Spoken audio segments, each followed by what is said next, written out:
The President raised the issue about some of the nurses may still not have been paid their meal allowances. That needs to be addressed. It's not a question of there being no funding, it's a question of administration.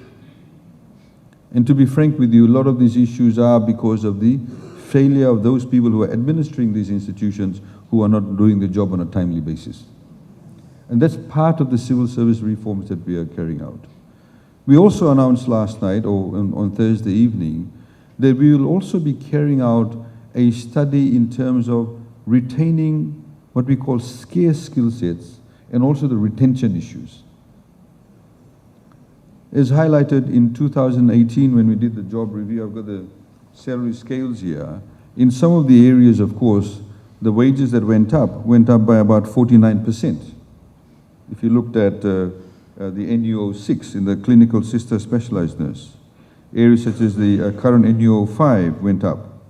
Some of the other areas, for example, the patron maternity all department nurse practitioner, NUO 4 went up from $24,566 to $43,296. These, of course, were significant increases.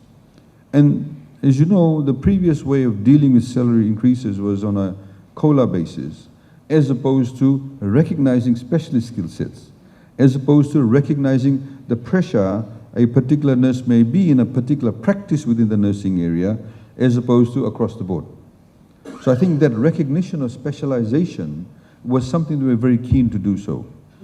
Now we're going to do further and do an in-depth study and look at which areas actually we are losing people, well, maybe because of retention issues.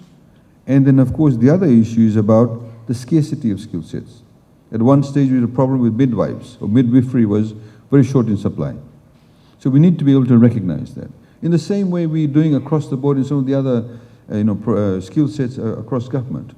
We have some very good economists, we have some climate change specialists.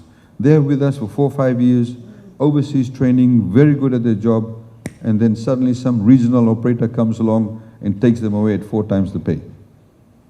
We're obviously not saying we'll increase everybody's pay in that area by 4 times. But what are some of the things we can do? There is a need to recognize that there is a retention issue. So that study will be done. And as you know that our approach has always been not an antagonistic approach. The traditional approach, frankly in Fiji, from the trade union side of things, has always been a kind of acrimonious approach. Sit across the table and you have this acrimonious approach. We believe as a government that we need to be able to look at issues, take a more sophisticated, nuanced approach, and see how we can resolve issues. Because we frankly believe that civil servants need to be paid the right salary. We don't have any hesitation in that. If there's a philosophical hesitation in that, these kind of pay rise that took place in 2018 would have never happened. Because for us, service delivery is critically important. The nurses, I believe, are facing 3 new challenges, or 3 new issues they need to deal with. One is technology.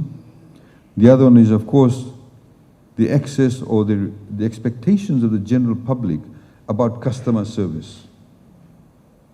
Facebook nowadays is everywhere. You can be sitting there in your area of work and some member of the public who may not be happy with you can start recording you and put it up on Facebook, maybe out of context.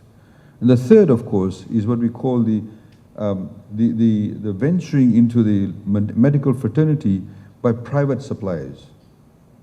So now in Fiji, some of you are old enough to know, 15, 20 years ago, there was no such thing as a private hospital.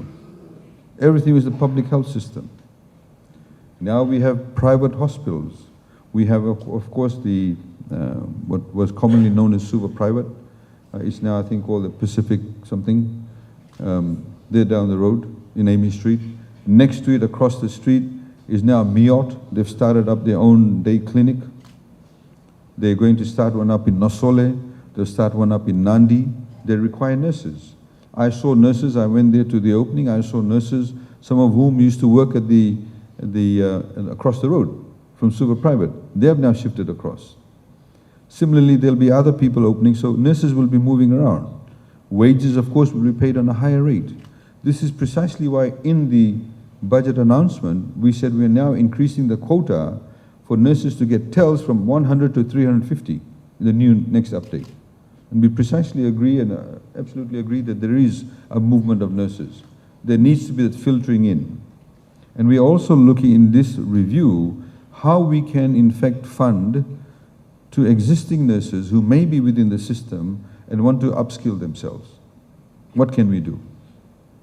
You know, in the same way as we've said that the old structure within the civil service, in particular, say, Ministry of Health and Medical Services, was the doctor to reach seniority, they started administering the hospitals. That's how you got a pay rise. But one may be a good doctor, it does not mean they're a good administrator, because your training is not in that area. There are so many times we look at a health center or look at a hospital and you see 3 louver blades are missing. Or you see the place may not be cleaned well. The nurse or the doctor, they're not trained to change louver blades. No, they're trained to do the cleaning. Their job, their focus is on delivery of medical services. So we need good administrators within the system. We need to ensure that the people who are cleaning the hospitals, the people who are looking after the general maintenance, are done by professionals. This is one of the reasons, for example, why we also announced, and as you know, it will also have an impact on your profession and your workload also. And we've developed this PPP with private practitioners, general practitioners. I know some of them actually have mentioned to me that they want to hire nurses from the public health system. So now GPs, because of COVID, we said we don't want people with minor ailments queuing up at nursing stations or queuing up at Nandi Hospital or Lautoka Hospital or even CWM. They should be able to go to a private GP. Got a headache, runny nose, I can go and see them. So they offered very basic services.